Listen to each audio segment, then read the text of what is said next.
Hi, my name's Maliha. I got 10 grade 9s in my GCSEs, and this is all the stuff that I would recommend you do to help you to stop wasting time and actually start studying so you can actually get good grades. First thing that I'd recommend you do is find your study zone. This is something that actually really helped me. There are different places you can study, like within your room specifically, you have your bed, you have your desk, and then within the house you have, I don't know, the kitchen, the sitting room, like different rooms, you know what I mean? In terms of like the wider world, you don't just have your house, you also have the park, you have your friend's house, but that's probably not as accessible, so maybe not your friend's house, but you have the park, you have the local library. There's lots of places you can go to study. Find somewhere that works for you, find somewhere that you can go to and you can actually genuinely focus. For me, I can't really study in my room because I'll get distracted super easily. What I normally do is I go out to the library or I go to my university common room and I study there because I'm around other people, so I'd feel more guilty about going on my phone, so I lock in. Once you have your study zone,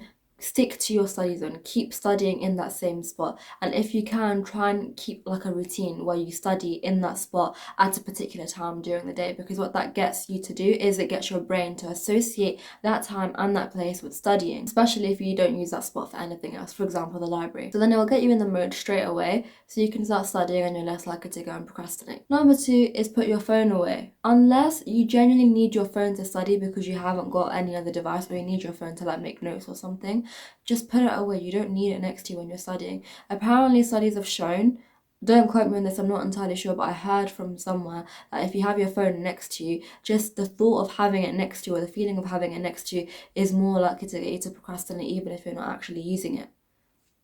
And I suppose in a way that's true. If I have my phone next to me, I'm far more likely to pick it up and start messaging someone or scrolling or doing whatever. So just put it away. And if you absolutely need it next to you, like it's a non-negotiable, then get some kind of focus app. There's lots of different focus apps you can get. There's the Forest focus app. There's that bunny, I forgot what it was called, but there's that bunny, Study Bunnies, the Study Bunny focus app. You can basically, I don't know about the Study Bunny one, but with the Forest one, you just plant a tree and then you just have the tree next to you. And then if you try to come out of the Forest app to like go on social media, go on your messaging app or something, the tree dies. There's just a really good way to like kind of guilt trip you into focusing and not using your phone for what you're not supposed to be using it for. Do you know what I mean? So just get one of those if you can't put your phone away, and then that will help you to hopefully stay focused and not start using your phone for other stuff that you're not supposed to be using it for. My third bit of advice is set your screensaver as something that will motivate you.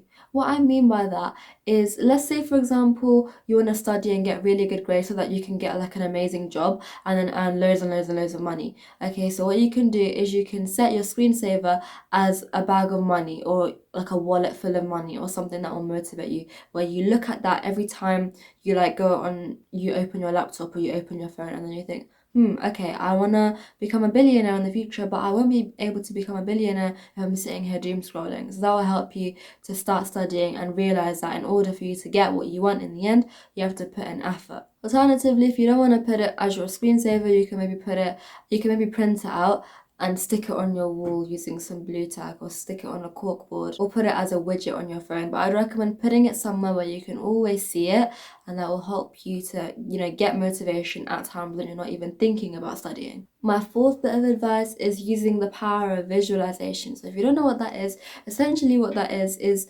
you close your eyes and then you think about a particular scenario and then you make it really vivid in your head by adding all these sensory components. Think about what you can see, what you can hear, what you can smell. It will take a bit of focus and it may be a bit boring, but what visualization will do was, I think I heard someone, your brain can't differentiate between what is real and what is not. So even if you're imagining something, your brain will still release the hormones and the chemicals in your body as if you're actually experiencing it. For example, if you were to imagine biting into a really, really spicy chili or biting into a really sour lemon, you start salivating. That's the concept in action. It's not actually happening what your brain thinks is happening. So it starts reacting as if it is actually happening. So I seem to be waffling a bit, but what I actually mean is that visualize being in your exam hall. Visualize opening your exam paper and like doing your exam. And then what that will do is, if you do that at the beginning of each study session, it will train you. First of all, if you're someone who struggles with exams and you get stressed out about exams and you start panicking during them, because you're constantly exposing yourself to the hypothetical scenario of being in your exam hall over and over and over before the actual thing, it should hopefully hope to lessen some of the anxiety on the actual day, because psychologically you've already been in the exam hall multiple times. So when you go to the actual thing, it's not going to be as scary for you. But also, because you're imagining yourself being in the exam hall, it will help to motivate you again to actually want to study, because then you'll be thinking, okay, I don't want to be going into the exam hall on the day not prepared. So now you're visualizing it, you're imagining going into the exam hall, you want to prepare, so you're going to start studying. Do you get what I mean? That's the kind of logic behind it. My next bit of advice is using an interval technique. A lot of you may have heard of the Pomodoro technique. So how the Pomodoro technique actually works is that it's broken up into intervals. You study for 25 minutes, you have a 5-minute break, then you study for another 25 minutes, then you have a 15-minute break, and then you just repeat over and over and over, rinse and repeat. Why that's so useful is because if you were to just sit down and then study for like ages and ages and ages, what may end up happening, your study session is not going to be very good quality, I can tell you that, because in order for you to study well, you actually have to have a presence of mind. You actually have to be able to focus and take everything in. If you're just studying for hours on end, your concentration is going to be slipping. Like, it's not really something that we can sit here and debate about. You can tell me that, oh yeah, I can focus for that long, it's fine, but the truth is your concentration will be dipping in and out. You're human at the end of the day, so you need to incorporate some kind of break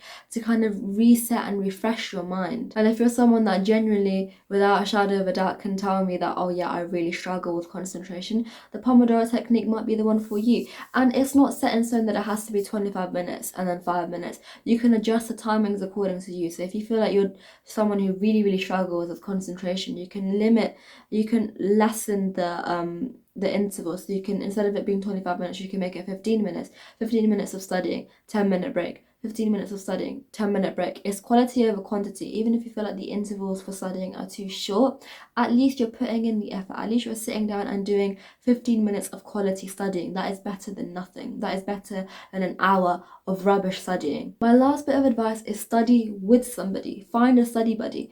Reason being, today I went to my common room in my university and I studied there with my friend, and I focused so much better with her in front of me and all the people in the common room around me than in my room, because in my room there's nobody to watch me. I can start going on my phone, I can start walking around my room aimlessly, I can start doing whatever I want to do, and there's nobody here to judge me for it. But in the common room, everyone else around me is studying, my friend is studying opposite me. I can't go and do all those things, can I? So that's what I mean. Have some kind of study buddy. And it doesn't have to be a physical study buddy. If you don't have any study buddies to study with, you can try doing there's Study With Me YouTube videos that they have on there. You can try using one of those.